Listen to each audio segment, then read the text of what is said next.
Jai Hind students. Today we will study class 10 science chapter 2 acid bases and salt. Chapter 1 chemical reactions and equations has been finished.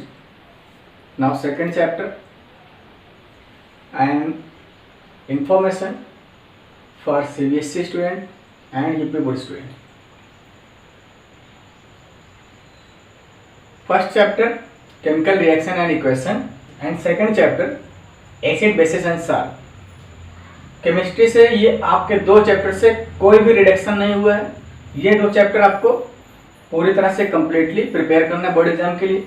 हाँ, third and fourth chapter से कुछ reduction है, तो जब हम third and fourth पे आएंगे तो आपको बता देंगे क्या रिड्यूस हुआ, क्या आपको पढ़ना है, क्या नहीं पढ़ना. बट जहाँ तक फर्स्ट और सेकंड चैप्टर की बात है, आपको पूरी तैयारी करनी, इसमें कोई रिडक्शन नहीं हुआ है. तो अब देखो भैया, एसिड क्या होता है. Acids are those chemical substances which provide H plus ion in their aqueous solution. Means if अगर हम कोई एसिड लेते हैं और उसका aqueous solution फॉर्म करते हैं तो वो उसमें 110% क्या करेगा, वो H plus ion फर्निश करेगा. इसके पहले मैंने क्या बोला था, प्रोड्यूस करेगा, प्रोवाइड करेगा. देखिए, तो आप यहाँ पे दो तीन वर्ड नोट ही कर लीजिए, है ना. फर्निश, अगर अलग अलग बुक्स में अलग अलग वर्ड लिखे होंगे तो आप कंफ्यूज नहीं होना. फर्निश और प्रोड्यूस, फर्निश और प्रोड्यूस, और एक वर्ड और है भाई, प्रोवाइड. तीनों का एक ही मतलब होगा, ठीक है ना. तो acids are those chemical substances which furnish बोलो, प्रोड्यूस बोलो या प्रोवाइड बोलो H plus ion in their aqueous solutions. ठीक है. और एक इसकी फिजिकल प्रॉपर्टी अभी से दिमाग में रख लो, क्या, जितने भी एसिड्स होते हैं वो सारे टेस्ट होते हैं, टेस्ट में खट्टे होते हैं. बेसिस क्या होते हैं, आप 10th स्टैंडर्ड पर आप लिख सकते हो, all those chemical substances which provide OH minus ion in their aqueous solutions are called bases. अगर हमारे पास कोई बेस है और उसका हम एक्वस सॉल्यूशन प्रिपेयर करें तो उसमें क्या प्रोवाइड करेगा, OH negative ion. But higher classes में आपको ये डिफिनेशन काम नहीं आएगी, लेकिन क्लास 10 में आप ये डिफिनेशन यूज कर सकते हो. ठीक है. तो हायर क्लास में डिफिनेशन क्या रहेगी बेस की, bases are those chemical substances which form water and salt only on reacting with an acid. Base वो केमिकल सब्सटेंस हैं जो किसी भी एसिड से रिएक्ट करके सिर्फ और सिर्फ दो प्रोडक्ट बनाते हैं, और क्या है, एक साल्ट होता है, दूसरा वाटर होता है. तो फिर फिलहाल इसको छोड़ो, इसी डिफिनेशन पे आप रहो, क्योंकि 10th में ये डिफिनेशन आपके काम का है. आप और को 10th में आपको ये डिफिनेशन लिखना है. साल्ट्स क्या होते हैं, अभी बताया. एसिड और बेस के, कोई बेसिक एसिड और बेस का रिएक्शन होता है तो एक साल्ट बनता है और वाटर बनता है. ठीक है. तो साल्ट के बारे में हम थोड़ा बाद में पढ़ेंगे. और बेसिस क्या होते हैं, टेस्ट में बिटर होते हैं. बेसिस क्या होते हैं, टेस्ट में बिटर होते हैं. ठीक है. एसिड को कॉमन लैंग्वेज में हम क्या बोलते हैं, तेजाब. तेजाब कितना खतरनाक होता है सबको पता है. अच्छा, कोरोसिव नेचर का होता है. जिस भी इसके कांटेक्ट में जो भी ऑब्जेक्ट आ जाती है, चाहे वो मेटल हो, प्लास्टिक हो, वुड हो, ब्रिक हो, ठीक है, वो सबको क्या कर देता है, क्रोड कर देता है, उनको क्या कहते हैं, डैमेज करने लगता है. तो देखिए, एसिड जो केमिकल सब्सटेंस है वो एसिड है कि बेस, ये कैसे पता लगाओ. या तो उसका एक्वस सॉल्यूशन फॉर्म करो, H प्लस आयन निकले, लेकिन H प्लस आयन हमको दिखेगा नहीं. और बेस का एक्वस सॉल्यूशन प्रिपेयर करो, उसमें से OH माइनस आयन रिलीज हो, और ये भी हमको नहीं दिखेगा. हम ऐसे तो डायरेक्टली ऑब्जर्व नहीं कर पाएंगे कि उसमें कौन सा आयन रिलीज हुआ, एक्वस सॉल्यूशन में कौन सा नहीं हुआ. तो फिर एसिड और बेसिस का पता लगाने का, उनको आइडेंटिफाई करने का तरीका क्या है, एक तरीका उसका टेस्ट है. टेस्ट करो, अगर खट्टा है तो एसिड, अगर कड़वा है तो बेस, ठीक है। लेकिन टेस्ट करने का तरीका कभी अप्लाई मत करना, कोई टेस्ट मत करना किसी एसिड या बेस को। अगर हम टेस्ट करेंगे तो हमारी टंग का क्या हालत होगा, डैमेज हो जाएगी, ठीक है। हाँ, इसके लिए कुछ इंडिकेटर्स हैं हमारे पास, लिटमस पेपर है और कुछ नेचुरल और इंडिकेटर्स हैं, तो उसका हम पढ़ेंगे, स्टडी करेंगे इसी में। लेकिन पहले एसिड और बेसिस के बारे में कुछ पढ़ेंगे, उसके बाद, अभी नहीं। तो ठीक है, अब हम आते हैं अपने एसिड पर। एसिड को थोड़ा डिटेल में पढ़ते हैं, ठीक। एसिड दो टाइप्स के होते हैं, ये जो हमारे एसिड्स हैं दो टाइप्स के, दो कैटेगरी में इनको डिवाइड कर दिया गया है। पहला ऑर्गेनिक एसिड एंड दूसरा मिनरल एसिड। ऑर्गेनिक एसिड में कौन आता है, फर्स्ट पे एसिटिक एसिड, ठीक है जी।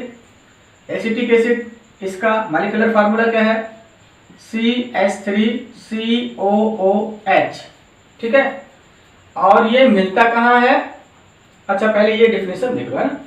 ऑर्गेनिक एसिड किसको कहेंगे, are those acid which are obtained from living organisms, ठीक है, उनको हम कहते हैं एसिटिक एसिड।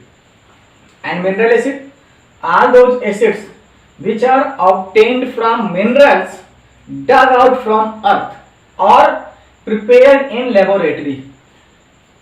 ऐसे एसिड जो किसी मिनरल से मिलते हैं हमको या फिर लेबोरेटरी में प्रिपेयर किए जाते हैं, उनको कहते हैं मिनरल एसिड्स, ठीक है। और बातें देखो इसमें, जनरली जितने ऑर्गेनिक एसिड हैं वो क्या होते हैं, वीक होते हैं, ठीक। एंड जितने मिनरल एसिड्स हैं वो जनरली क्या होते हैं, स्ट्रांग होते हैं, ठीक है। अच्छा भाई, वीक और स्ट्रांग का क्या मतलब है, वीक का मतलब ये है, सिंपली अगर आप समझो वीक और स्ट्रांग का मतलब क्या है, कि जो ऑर्गेनिक एसिड्स हैं इनकी पावर, कौन सी पावर, क्रोसिव पावर कम होती है, बहुत कम। मतलब ऑर्गेनिक एसिड के कांटेक्ट में कोई ऑब्जेक्ट आएगा तो वो उसको उतना डैमेज नहीं करते हैं, ठीक है, या मान के चलो डैमेज करते ही नहीं है, बहुत कम, तो उसको हम इग्नोर कर सकते हैं। और स्ट्रांग एसिड्स जो होते हैं इनके कांटेक्ट में कोई ऑब्जेक्ट आएगा तो उसको पूरी तरह से डैमेज कर देते हैं, ठीक है। मिनरल एसिड, सारे मिनरल एसिड स्ट्रांग होते हैं एक्सेप्ट H2CO3। ये भैया ये मिनरल एसिड तो है लेकिन ये वीक होता है। H2CO3 का मतलब क्या है, कार्बोनिक एसिड, ठीक है। हाँ, एसिटिक एसिड का मॉलिक्यूलर फार्मूला CH3COOH, और ये मिलता कहाँ है, विनेगर में, सिरका, ये हमको मिलेगा विनेगर में। सेकंड पे आता है formic acid, HCOOH, formic acid. ये कहाँ मिलता है, ये मिलता हमें स्टिंग ऑफ एंट, ठीक है, चींटी की डंक में। चींटी काटती है तो कुछ देर तक जहां काटती है वहां पे जलन होता है, क्यों, क्योंकि उसके डंक से एसिड हमारे स्किन पे आ जाता है, ठीक है जी। Third citric acid. Citric acid देखो, अब इनके मॉलिक्यूलर फार्मूला नहीं लिखेंगे हम किसी के, क्योंकि हमें इनके बारे में 10th स्टैंडर्ड पर बहुत ज्यादा पढ़ना नहीं है। और बेसिकली हमें 10th स्टैंडर्ड पर किसको पढ़ना है, HCl, H2CO3, H2SO4 है, HNO3, ये तीन के बारे में पढ़ना है। 3 मिनरल एसिड। 10th स्टैंडर्ड पर अगर हम एसिड की बात करेंगे तो कौन से एसिड की, मिनरल एसिड की बात करेंगे, इन्हीं को ज्यादा पढ़ना। इनको भी याद कर लो थोड़ा सा, 1 नंबर का क्वेश्चन हो सकता है कहीं, बट बेसिकली मिनरल एसिड, और उसमें भी सिर्फ 3, ठीक है। तो भैया सिट्रिक एसिड हमको कहां मिलेगा, सिट्रस फ्रूट में, सिट्रस फ्रूट। अच्छा, ये सिट्रस फ्रूट्स क्या होते हैं, सिट्रस फ्रूट्स जूस वाले फ्रूट, जिसमें से ज़्यादा जूसेस निकलते हो, जैसे नींबू हो गया आपका, लेमन एंड ऑरेंज एंड मौसमी, ऐसे फ्रूट्स में क्या मिलता है हमको? Citric acid. फोर्थ नंबर पे आता है आपका लैक्टिक एसिड। ठीक है, लैक्टिक एसिड कहाँ मिलता है आपको? कर्ड में, दही में, या फिर सॉर मिल्क। ठीक, खट्टा दूध में अगर खट्टापन आना शुरू हो गया, इसका मतलब अब वो क्या होने वाला है? जनरली हम लोग कहते हैं दूध खराब हो गया, फटने वाला है या फट गया। नहीं, जनरली उसमें क्या होता है? Formation of curd. अब वो कर्ड बनने की प्रोसेस पे है।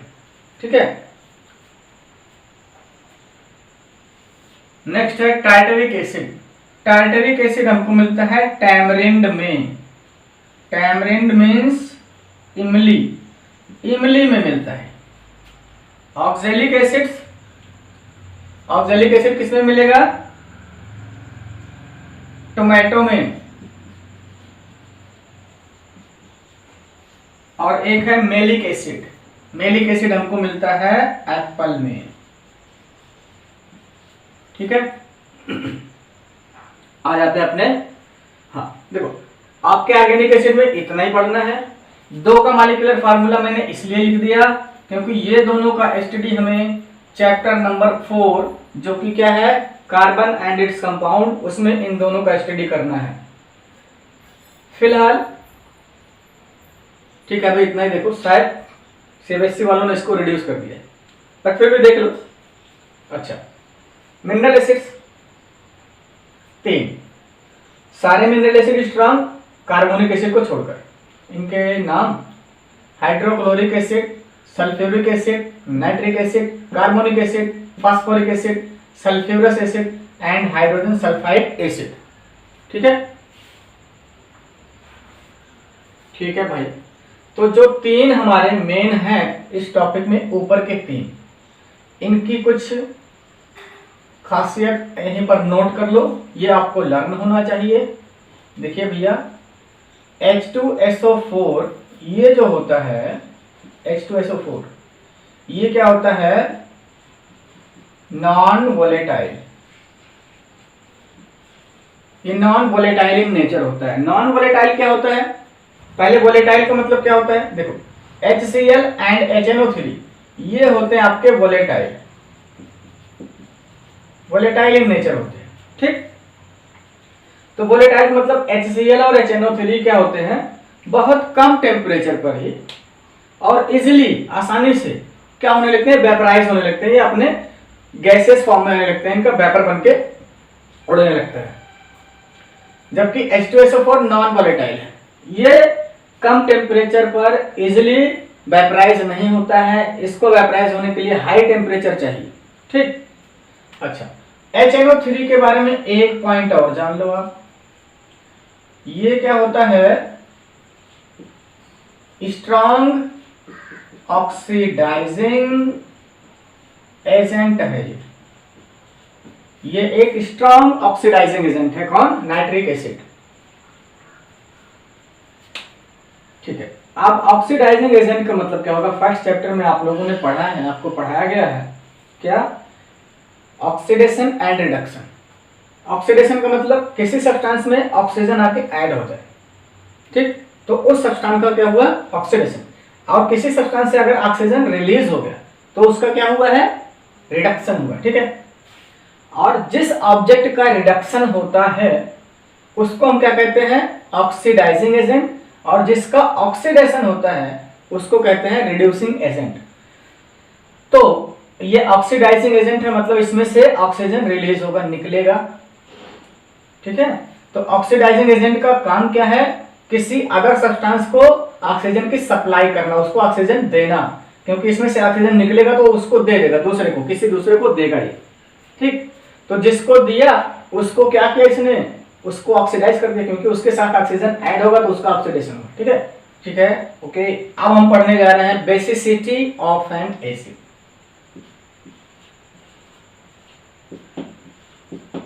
Basicity of N acid, sorry यहाँ सी रहेगा, बेसिसिटी ऑफ एन एसिड। अब आप सोच रहे हैं कि बात हम एसिड की कर रहे हैं और बेसिसिटी तो बेस से रिलेट होना चाहिए, ठीक है। आप इसको जरा समझिए ऐसा क्यों हो रहा है। अभी आपको पहले मैंने क्या बताया था, इसके पहले क्या बताया था, एसिड का रिएक्शन अगर बेस से होगा तो क्या होगा, एक तो साल्ट बनेगा और दूसरा वाटर होगा, ठीक है। तो अब देखो हमको ये पता है कि एसिड क्या रिलीज करते हैं, H+ आयन, और बेसिस क्या रिलीज करते हैं, OH नेगेटिव आयन, ठीक। अब ये H+ और OH नेगेटिव ऐड होकर के क्या बनाते हैं, वाटर बनाते हैं, ठीक है। देखो किसी भी एसिड से H+ निकला, बेस से OH निकला, वो जुड़ करके क्या बना दिए, वाटर, और remaining part of acid and remaining part of base वो आपस में कंबाइन करके बना देते हैं साल्ट, ठीक। तो देखिए बेसिसिटी ऑफ एसिड का ये मतलब है कि किसी भी एसिड से कितने H+ निकलेंगे, जो कितने H+ निकलेंगे, जितने H+ निकलेंगे उतने ही OH- यहां से निकलेंगे वाटर फॉर्म करने के लिए, है ना। तो मतलब है कि कोई एसिड बेस से कितने OH नेगेटिव आयन को निकाल सकता है, ठीक है। तो इसीलिए कहा गया है बेसिसिटी ऑफ एन एसिड, इसका यही मतलब है। तो ठीक है भाई, देखिए हमारे पास है HCl, हमारे पास है HCOOH, हमारे पास है CH3COOH, ठीक है। और हमारे पास है H2SO4 एंड H2CO3, एक यहाँ और है HNO3, ठीक।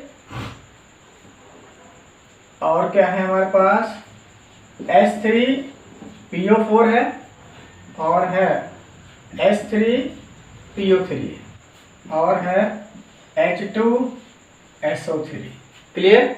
अभी देखिए HCl से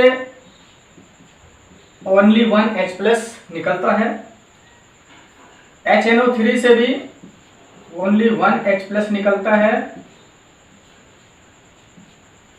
ठीक है। इन दोनों को देख के हमको क्या समझ में आता है, इसमें एक H था वो निकल गया, इसमें भी एक H था निकल गया, यहाँ एक और एक 2 H है तो 2 निकलेंगे, नहीं नहीं नहीं नहीं, इसमें से भी केवल एक निकलता है, ठीक है। और इसमें 3 and 1 4, लेकिन इसमें से भी केवल एक H+ ही निकलता है, ठीक। तो ऐसे एसिड्स जिसके एक मॉलिक्यूल से सिर्फ और सिर्फ एक H+ आयन रिलीज होता है, उनको हम कहते हैं मोनोबेसिक, इनको कहते हैं मोनोबेसिक, ठीक है। अच्छा, अब आपको ये सोचना होगा, ये सब दिमाग में आ रहा क्वेश्चन कि यहाँ से 2 है लेकिन एक ही निकला, यहाँ पे 4 H है, एक ही क्यों निकला। ये बात है हमारे हायर क्लासेस की, अभी नहीं इसको करना है।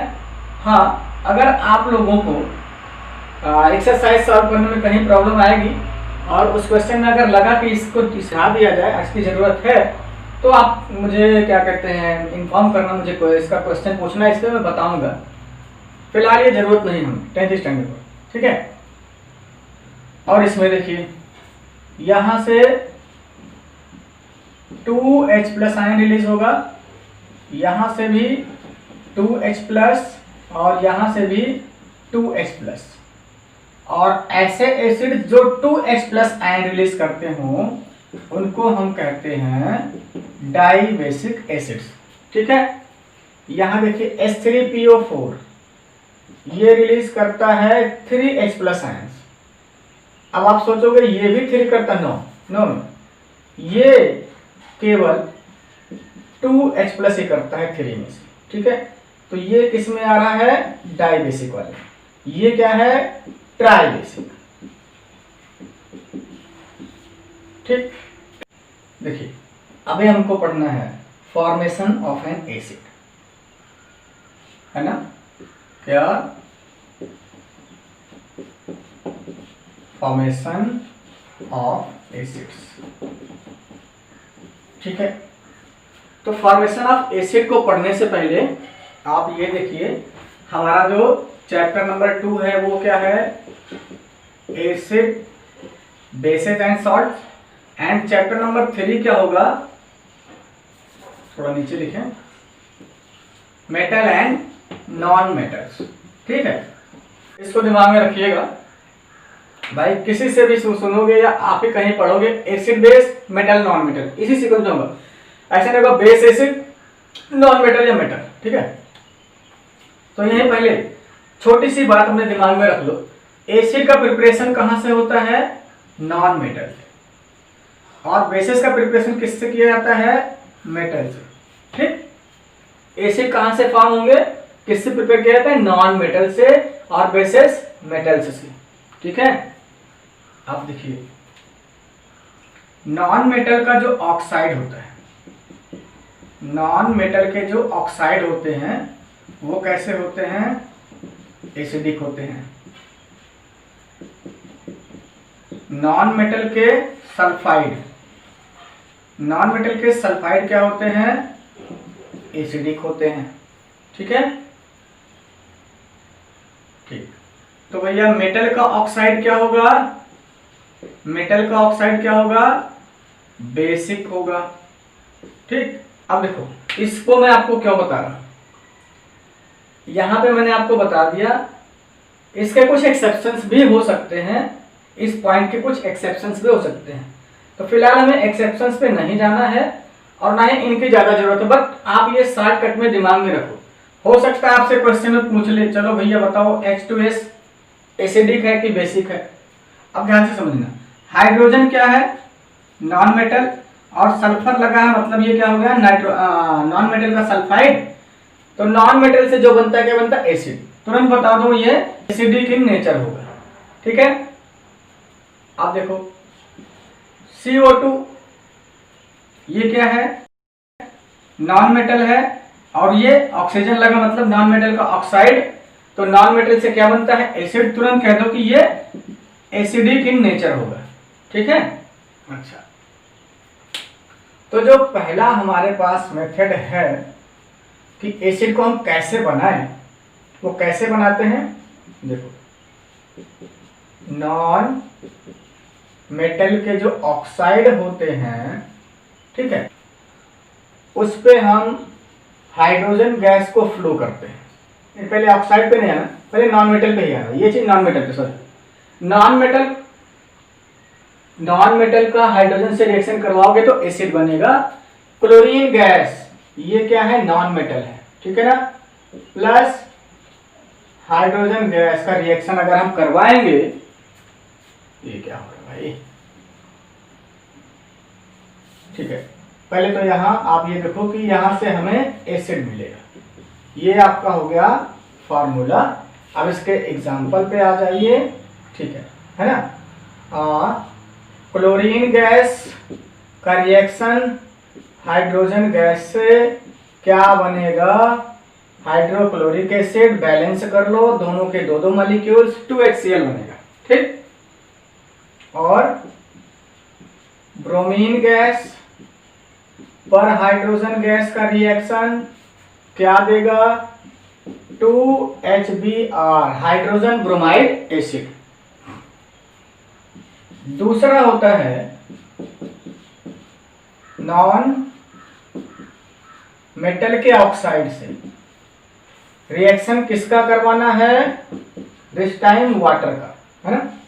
नॉन मेटल का रिएक्शन किससे करवाते हो, हाइड्रोजन गैस से, और नॉन मेटल के ऑक्साइड्स का रिएक्शन किससे करवाते हैं, वाटर से, तब उनको मिलता है कोई एसिड।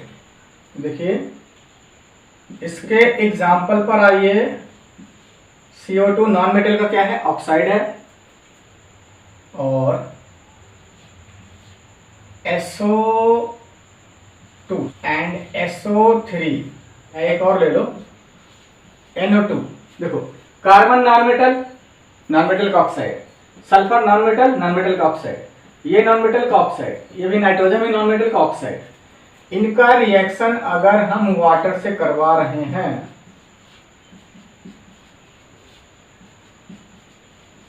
ठीक, तो क्या बनेगा, कोई एसिड बनेगा। देखो H2CO2 है, एक को मिला दो H2CO3, और H2CO3 क्या है, कार्बोनिक एसिड। SO2 में देखो H2 आप लगाइए, H2 SO2 है, एक वो यहां से आएगा, ये क्या हो गया SO3, ये क्या है सल्फ्यूरस एसिड। यहां पर क्या बन रहा है H2SO4, ये क्या है सल्फ्यूरिक एसिड। अब यहां पे क्या होगा H2NO3, ठीक है, H2NO3, ये कौन सा एसिड है, नाइट्रिक एसिड। ये सारे कौन से एसिड हैं भैया, आपके मिनरल एसिड, ठीक है। और मिनरल एसिड कैसे मिलते हैं, या तो किसी मिनरल से या फिर लैब में इनको प्रिपेयर किया जाता है। तो इसीलिए लिखा है प्रिपरेशन ऑफ फॉर्मेशन नहीं कहेंगे, फॉर्मेशन भी कह सकते हो, प्रिपरेशन भी कह सकते हो। चलो ठीक है, ठीक। देखो ये आपके बुक में नहीं है, ठीक है, ये पॉइंट आपके बुक में नहीं है, शायद ये भी आपके बुक में नहीं, फॉर्मेशन ऑफ एसिड आपके बुक में है नहीं, लेकिन ये बताना इसलिए जरूरी है, ये पॉइंट और ये पॉइंट आपके दिमाग में रहेगा तो कोई भी सब्सटेंस आपको एग्जाम में पूछ लीजिए एसिडिक होगा कि बेसिक, आप इजीली बता सकते हो, ठीक है, कि वो एसिडिक है या बेसिक है। हाँ भैया, अब हम पढ़ने जा रहे हैं केमिकल प्रॉपर्टीज ऑफ एसिड्स, ठीक है, ये मेन है, ठीक। इसमें आप बच्चे परेशान होते हैं, इसको ज़्यादा परेशान होने वाली बात नहीं है, बस थोड़ा सा दिमाग लगाना है, सारी बातें हो जाएगी। पहली क्या है, रिएक्शन ऑफ एसिड प्लस किसके साथ, किसी मेटल के साथ, ठीक है भाई। तो इसको आप लर्न कर लो कि एसिड का रिएक्शन मेटल से होगा तो उसमें एक साल्ट बनेगा और एक दूसरा क्या होगा, हाइड्रोजन गैस रिलीज होगी, ठीक है। हाँ, कुछ लोग सोच रहे होंगे कि क्या किसी भी एसिड का किसी भी मेटल से रिएक्शन करवाएंगे तो हाइड्रोजन गैस बनेगा, बिल्कुल। यहां आप यही लर्न करो कि किसी भी एसिड का किसी भी मेटल से रिएक्शन करवाओगे तो क्या बनेगा, हाइड्रोजन गैस उसमें से निकलेगी और एक साल्ट बनेगा, ठीक। लेकिन इसका एक्सेप्शन है, वो अभी बता देते हैं, आपको समझ में जाएगा। पहले आप ऐसे ही लर्न करो, ये फार्मूला लर्न कर लो, एसिड का रिएक्शन मेटल से करवाओगे, साल्ट एंड हाइड्रोजन गैस उसमें से निकलेगी, ठीक है। तो इसके एग्जांपल्स हम देखते हैं, उसके बाद एक्सेप्शन पे आएंगे। एग्जांपल जो आपकी बुक में दिया है, क्या, जिंक का रिएक्शन करवाना है H2SO4 से, ठीक है भैया, ये आपके बुक में एग्जांपल है। अच्छा, आप पहले एक चीज और देखिए, ये जो एसिड है ना, ये ऐसा एसिड शायद आपके बुक में नहीं दिया गया है, ये दिमाग में रहे, ये और सिर्फ मिनरल एसिड के साथ होगा, ठीक, ऑर्गेनिक एसिड के साथ इसकी पॉसिबिलिटी बहुत कम है, ठीक है। और दूसरी कंडीशन कि ये जो एसिड रहेगा कैसा रहेगा, डाइल्यूट एसिड, डाइल्यूट। चलो, मिनरल ऑर्गेनिक आप पढ़ चुके हो, डाइल्यूट क्या होता है ये नहीं पता है, ठीक है ना। डाइल्यूट एंड कॉन्सेंट्रेटेड, देखो कॉन्सेंट्रेटेड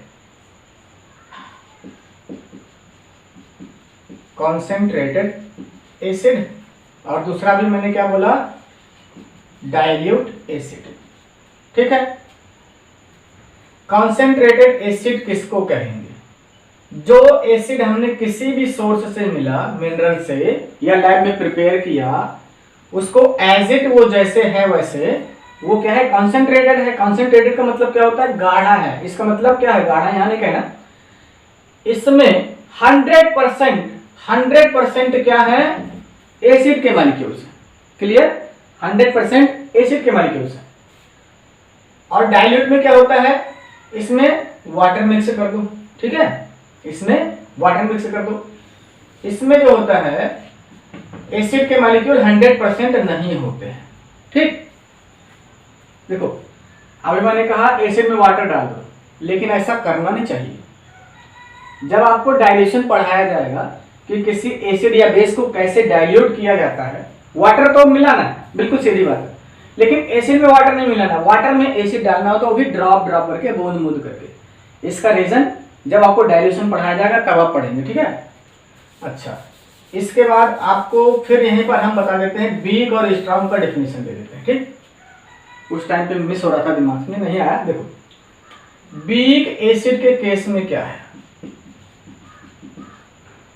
वीक एसिड किसको कहेंगे, जिसके 100% मॉलिक्यूल वाटर में जाकर क्या करते हैं, H+ आयन रिलीज नहीं करते हैं। देखो,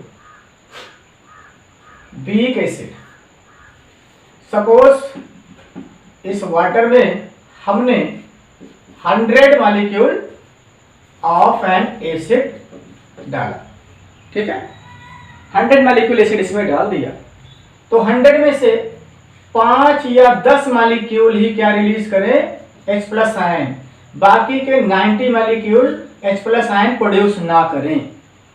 ऐसे एसिड को कहते हैं वीक एसिड। बात आती है स्ट्रॉन्ग एसिड की, ठीक है। स्ट्रॉन्ग एसिड, हमने 100 मॉलिक्यूल ऑफ एन एसिड इसमें डाला और ये 100 के 100 ने क्या किया, H+ आयन रिलीज कर दिया, ठीक। ऐसे एसिड को कहते हैं स्ट्रॉन्ग एसिड। अब आपसे क्वेश्चन पूछा जा सकता है, वीक एसिड का जो सॉल्यूशन, ये वाटर था, एसिड मिला, सॉल्यूशन बना, और कैसा, एक्वस सॉल्यूशन। वीक एसिड के एक्वस सॉल्यूशन में या केवल सॉल्यूशन कह दे तब भी कोई परेशानी वाली बात नहीं, मतलब वही है। वीक एसिड के सॉल्यूशन में क्या प्रेजेंट होता है, आयन, है ना। वीक एसिड के सॉल्यूशन में क्या प्रेजेंट होता है, आयन होता है, या मॉलिक्यूल्स होते हैं, या आयन एंड मॉलिक्यूल्स दोनों होते हैं। देखो क्या बताया गया, 5 या 10 आयन रिलीज करेंगे H+, तो ये आयनाइज हो गए, और 90 नहीं करते हैं तो वो एज मॉलिक्यूल इसमें रहेंगे, है ना। तो वीक एसिड के सॉल्यूशन में मॉलिक्यूल्स और आयन दोनों होते हैं, जबकि स्ट्रॉन्ग एसिड के सॉल्यूशन में केवल आयन होता है, क्योंकि सारे के सारे आयनाइज हो जाते हैं, मॉलिक्यूल के फॉर्म में कोई नहीं बचता उसमें, ठीक। अब हम आते हैं भैया अपने इस टॉपिक पर, इस पे केमिकल प्रॉपर्टीज ऑफ एसिड में पहली प्रॉपर्टी क्या है, एसिड का रिएक्शन किससे होगा, मेटल से, तो वो क्या साल्ट बनाएंगे और वाटर रिलीज करेंगे। एक चीज और याद रखना, हम क्लास 10th में अपने जितना भी एसिड पढ़ेंगे वो मिनरल एसिड के बारे में पढ़ेंगे, ठीक है। और उस कैसा होना चाहिए, डाइल्यूट, और डाइल्यूट है तो एसिड को आपको जैसे हमने बताया है केमिकल रिएक्शन में क्या करना पड़ता है, सबकी फिजिकल स्टेट बतानी जरूरी है। जिंक सॉलिड स्टेट में, और ये एक्वस में, और यहाँ कहीं कहीं ब्रैकेट में आप चाहे लिख दो क्या, DIL, दिल नहीं भैया, डाइल्यूट, कि डाइल्यूट में लेना है, ऐसे कॉन्सेंट्रेटेड नहीं लेना है। तो यहां से क्या बनेगा, देखो सिंपली हाइड्रोजन गैस आप पहले ही निकाल दो, ठीक है, हाइड्रोजन गैस रिलीज होना ही है तो निकाल दो। अब क्या बचेगा, एसिड से हाइड्रोजन निकल गया, बचा है सल्फेट, और ये जिंक आपस में जुड़ गए, ठीक है, बन गया जिंक सल्फेट। जिंक सल्फेट कैसा होगा, एक्वस फॉर्म में होगा, और ये गैस लिखो या तो एरो लगा दो, दोनों में से कोई एक,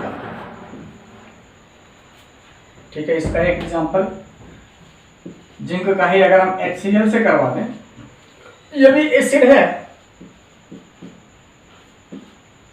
फिर चुपचाप आप हाइड्रोजन गैस रिलीज करवाओ। अब यहां से बचा है Cl और ये बचा है Zn, जिंक क्लोराइड, ठीक, एक साथ बन गया, और ये होगा एक्वस फॉर्म में आपका, ठीक है। First property. अब आते हैं हम सेकेंड प्रॉपर्टी पर। एसिड का रिएक्शन किससे हो, मेटल ऑक्साइड से, नहीं ऑक्साइड से नहीं, सॉरी, मेटल ऑक्साइड से भी है, उससे भी है, उसको बाद में करते हैं। इसके बाद एसिड का रिएक्शन मेटल कार्बोनेट से,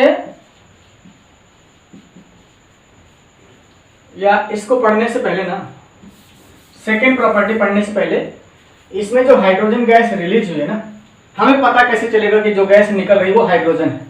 इस पे भी क्वेश्चन पूछा जाता है। हमें कैसे पता चलेगा कि जो गैस लिबरेट हुई या इवॉल्व हुई या रिलीज हुई वो कौन सी गैस है? हाइड्रोजन है। कैसे? तो आप देखो, टेस्ट ऑफ H2 गैस, इसको समझो। देखो, हाइड्रोजन गैस कैसा होता है? फ्लेमेबल होता है, ये जल जाता है, ये जलेगा। ठीक है, तो इसका हमें चेक करना होगा। देखो, सपोज ये आपका एक फ्लास्क है। फ्लास्क में आपने क्या लिया है? Dilute H2SO4। ठीक है, इसमें फिल्ड है और इसमें हमने कुछ जिंक के ग्रेन्यूल्स डाल दिए। तो जैसा ये रिएक्शन बता रहा है, जिंक सल्फेट बनेगा और हाइड्रोजन गैस क्या होगी? निकलेगी। ठीक है, तो इसको ऊपर ना उड़ने दो, इसको कनेक्ट करवा दो एक पाइप से। ठीक है, अब यहां से ये निकल कर आए, यहां से इस रास्ते से आए हाइड्रोजन गैस, और इस पाइप को आप क्या करो? अरे यार, सही से बन जाओ। चलो कोई बात नहीं। देखो, ये एक बीकर में रखा हो और बीकर में क्या भरा हुआ हो? बीकर में क्या भरा होना चाहिए? Soap solution.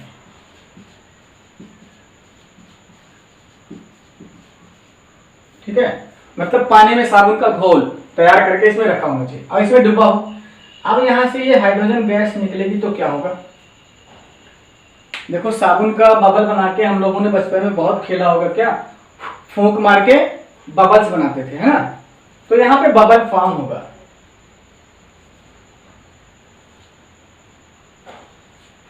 बबल फॉर्म होगा और ये ऊपर भी आएगा। ठीक, अच्छा, इस बबल के अंदर में क्या फिल है? हम फूंक मार के जब बबल बनाते हैं तो उसमें कौन सी गैस होती है? कार्बन डाइऑक्साइड गैस, हमारे मुंह से जो निकलती है।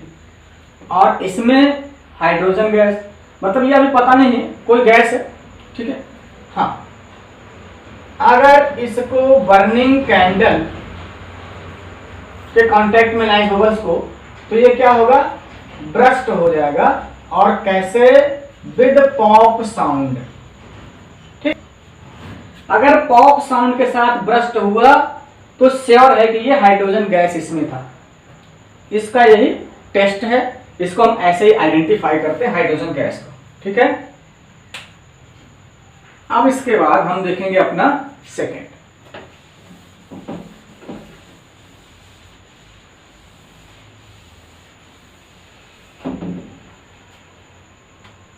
ठीक है, सेकेंड प्रॉपर्टी ऑफ एसिड्स, वो क्या है?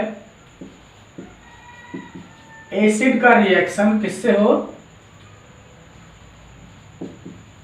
मेटल कार्बोनेट से, या फिर मेटल का क्या हो? बाइकार्बोनेट।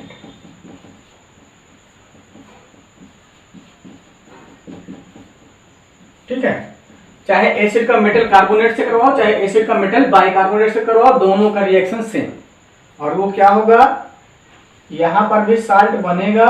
ठीक है, और इसमें एक चीज और बन जाएगी, वाटर भी बनेगा। पहले में एक गैस निकली थी, इसमें भी एक गैस रिलीज होगी, लेकिन इसमें वो गैस होगी CO2 गैस। ठीक, देखो, केवल मेटल था तो साल्ट के अलावा केवल एक चीज बनी, वो गैस थी, हाइड्रोजन गैस। ये मेटल का कार्बोनेट है या मेटल का बाइकार्बोनेट है, दो बातें आ रही हैं पर। तो यहां साल्ट के अलावा दो चीजें बननी चाहिए, एक तो वाटर हो गया और दूसरा भी गैस होगा, लेकिन यहां हाइड्रोजन नहीं, कार्बन डाइऑक्साइड गैस। ये दिमाग में रखिए।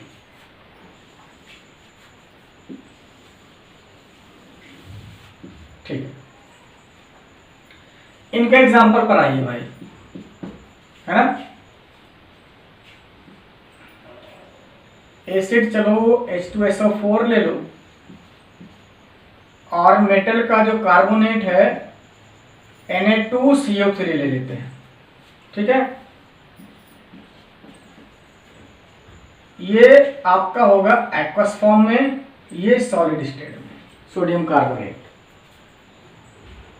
ठीक, अब रिएक्शन के अकॉर्डिंग साल्ट को पहले ना बनाया करो, पहले जो पीछे के प्रोडक्ट्स है ना CO2 H2A तो फिक्स है, बनाओ चुपचाप बनाओ, CO2 रिलीज करो और इसमें वाटर बना दो। अब जो कुछ बच जाए, देखो यहां से CO2 गया है, एक O बचा है और Na2 बचा है, यहां से क्या बचा है, सल्फर भी बचा है ना, H2 तो निकल चुका है, Na2SO4 यही बच रहा है कुल मिलाकर। ठीक, क्या बच रहा है, Na2SO4 सोडियम सल्फेट। इनको भैया आप बैलेंस करो, 2 सोडियम, एक सल्फेट, हाइड्रोजन H2 इसमें है। ठीक है, और ये कंप्लीट CO2 का ये और ये। ठीक है, बैलेंस्ड। अच्छा, HCl प्लस NaHCO3 ये एक्वस स्टेट में, ये सॉलिड स्टेट में।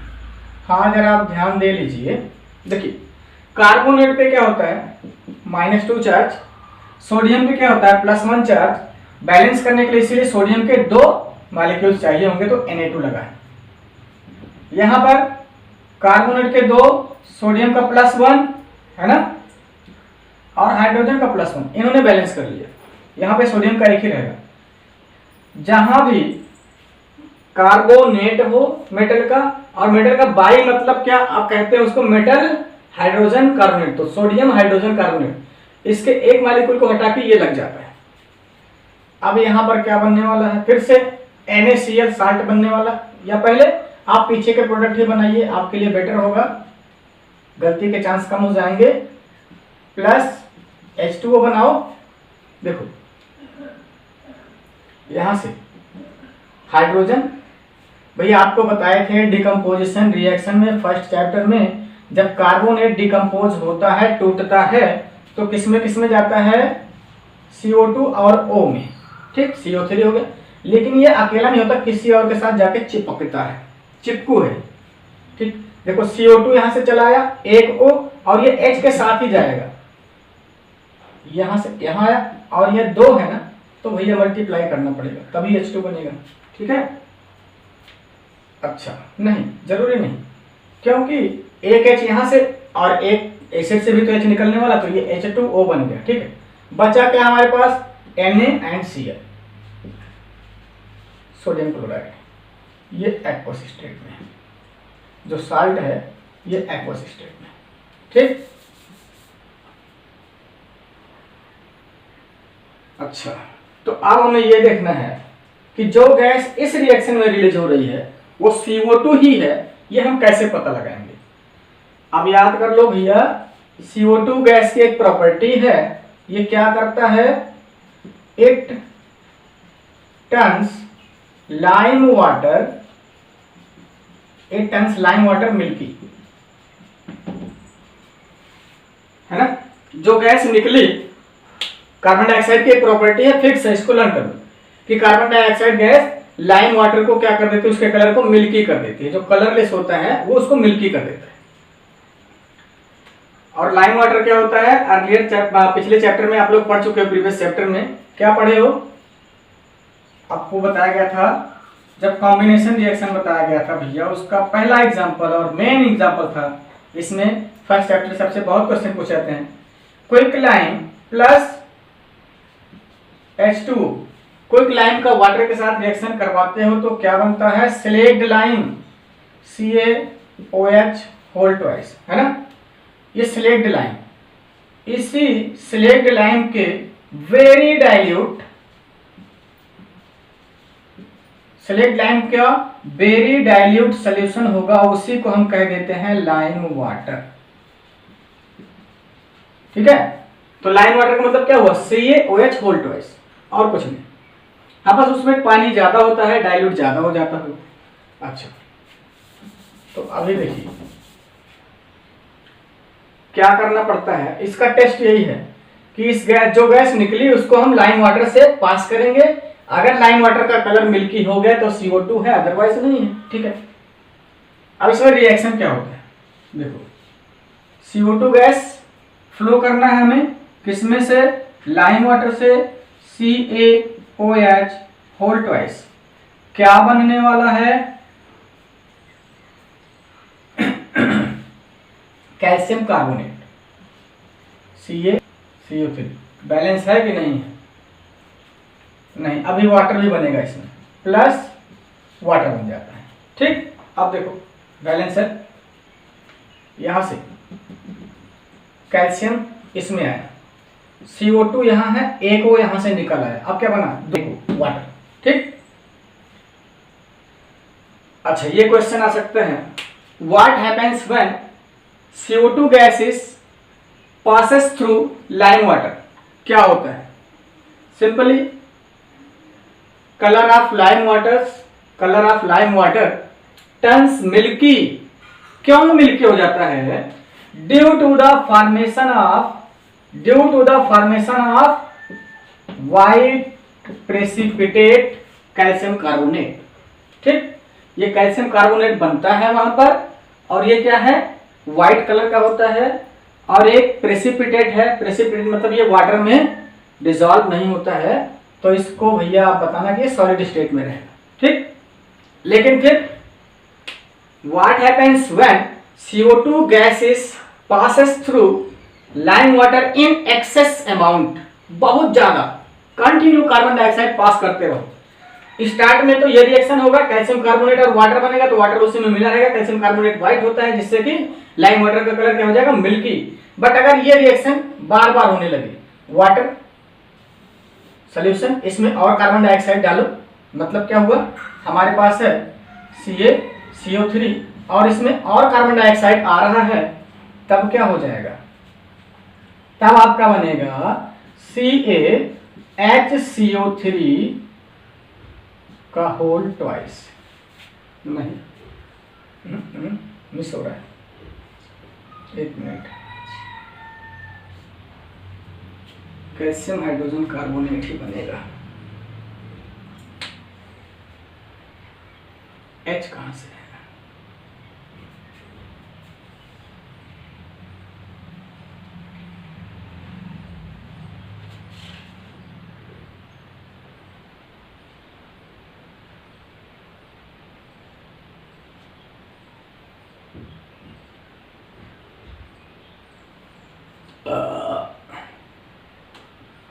ठीक है, देखिए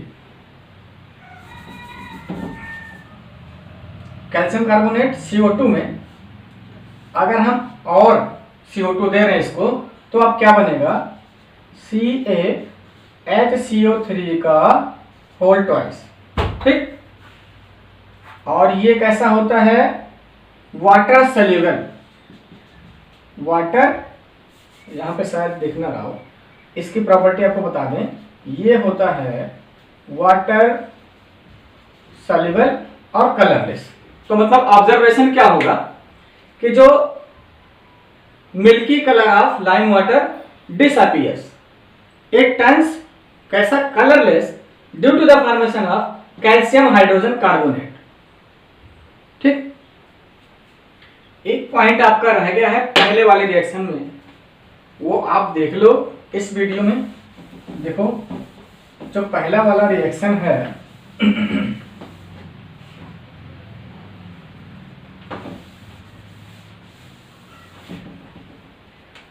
फर्स्ट केस में सिर्फ और सिर्फ वही मेटल्स किसी एसिड से हाइड्रोजन को रिलीज कर सकते हैं। कौन से मेटल्स, जो रिएक्टिविटी स्टेज में हाइड्रोजन के ऊपर है ना, के, ने, का, मांगी, आलसी, जान, फिसली, सन, भी, है, क्यों, होगी, आग और पतली। ठीक है, तो देखो यहां हाइड्रोजन के ऊपर जितने भी मेटल्स हैं, ये नॉन मेटल है, इसका रीजन बताया था फर्स्ट चैप्टर में क्यों डाला गया।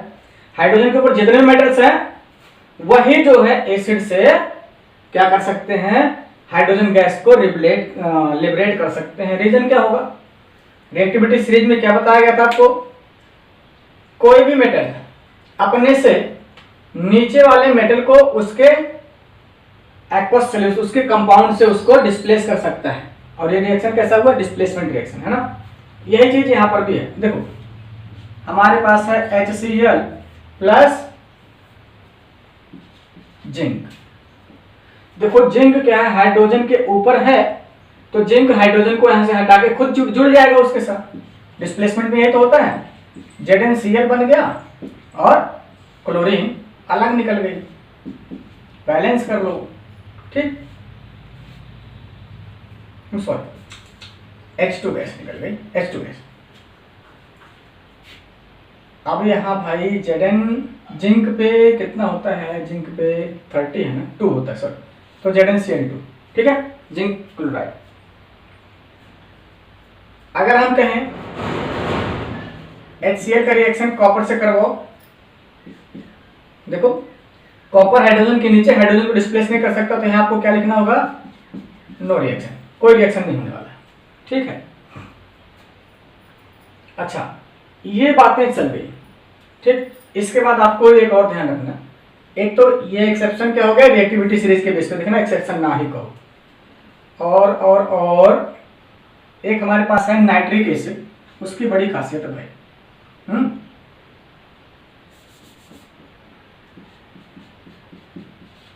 HNO3 प्लस मेटल क्या होगा, हाइड्रोजन गैस नहीं निकलेगा, है ना। जितने मिनरल एसिड हमको पढ़ने हैं उनमें सब में हाइड्रोजन के ऊपर का कोई मेटल आएगा, रिएक्शन करेगा तो हाइड्रोजन गैस निकलेगी। चलो HNO3 को मान लो हम जिंक से ही करवा देते, हाइड्रोजन के ऊपर है लेकिन यहां से हाइड्रोजन गैस निकलेगी नहीं, ठीक। अच्छा इसमें बेसिकली क्या होता है, हाइड्रोजन गैस निकलता तो है, ठीक है, रिएक्शन तो होगा, हाइड्रोजन गैस जरूर निकलेगी, लेकिन क्योंकि आपको क्या बताया था HNO3 के बारे में, ये बहुत स्ट्रांग ऑक्सीडाइजिंग एजेंट है, ये जैसे ही हाइड्रोजन निकलता है इसको क्या देता है, ये ले बेटा खेल, क्या देता है, ऑक्सीजन सप्लाई कर देता है। अब ये इससे जुड़ के क्या बना लेता है, वाटर। कहाँ गया हाइड्रोजन गैस, दिखेगा ही नहीं कहीं, दिखता तो फिर भी नहीं, टेस्ट में नहीं आएगा, गैस कोई निकलेगी ही नहीं, क्योंकि जैसे ही हाइड्रोजन गैस बनेगी नाइट्रिक एसिड उसको ऑक्सीजन प्रोवाइड करके उसको कहेगा तुम अब बन जाओ वाटर, हाइड्रोजन गैस की जरूरत नहीं, ठीक है। इसमें यह होता है, तो इस नाइट्रिक एसिड का के साथ कोई मेटल हाइड्रोजन गैस रिलीज नहीं करा पाते हैं, लेकिन इसका भी एक्सेप्शन है, इसका भी एक्सेप्शन है। Only magnesium and manganese can liberate H2 from HNO3, लेकिन कैसा HNO3 ये दिमाग में रखना, वेरी डाइल्यूट HNO3, ठीक है। दो ही हैं, मैग्नीशियम है, मैग्नीज जो HNO3 से हाइड्रोजन गैस लिबरेट करवा सकते हैं, लेकिन वो HNO3 कैसा होना चाहिए, वेरी डाइल्यूट होना चाहिए, ठीक है। तो बाकी का रिमेनिंग 2 प्रॉपर्टीज हम पढ़ेंगे नेक्स्ट वीडियो में।